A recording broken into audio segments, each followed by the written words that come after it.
ఏమన్నాను బొత్స సత్యనారాయణ గారు, మీరు మాట్లాడిన అవినీతి గురించి నేను అడగకూడదా? అన్నిటిని ఒప్పుకున్న ఒక్క విషయం నేను ఒప్పుకోవట్లేదు. ఇప్పుడు వైకాపా ప్రభుత్వంలో బొత్స సత్యనారాయణ గారికి అయితే ఏ పవరు లేదు.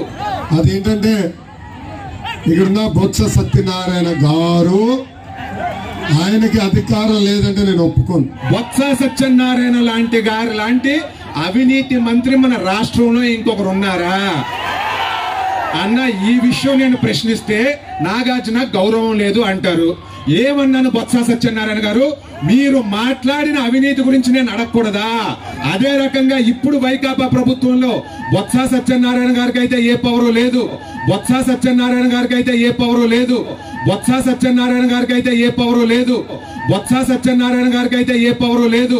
విజయసాయి రెడ్డి గారికి పవర్ ఉండొచ్చు, వైవి సుబ్బారెడ్డి గారికి పవర్ ఉండొచ్చు, కానీ ఇంతకు ముందు బొత్స సత్యనారాయణ గారి లాగా ఇప్పుడు ఎలాగూ లేరు. వద్దని తన్నే దున్నపోతును గెలిపించుకున్నాడు.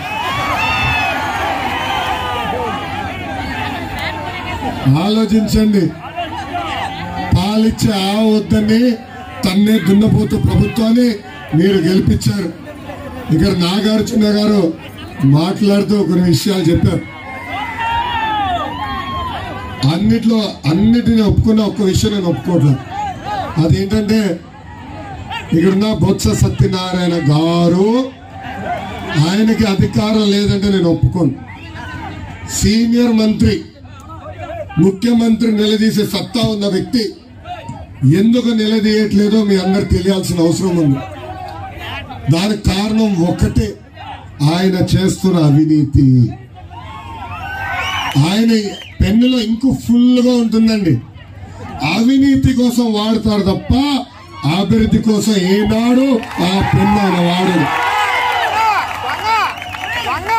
బొత్స సత్యనారాయణ గారిని నేను సూటిగా ప్రశ్నిస్తున్నా. గత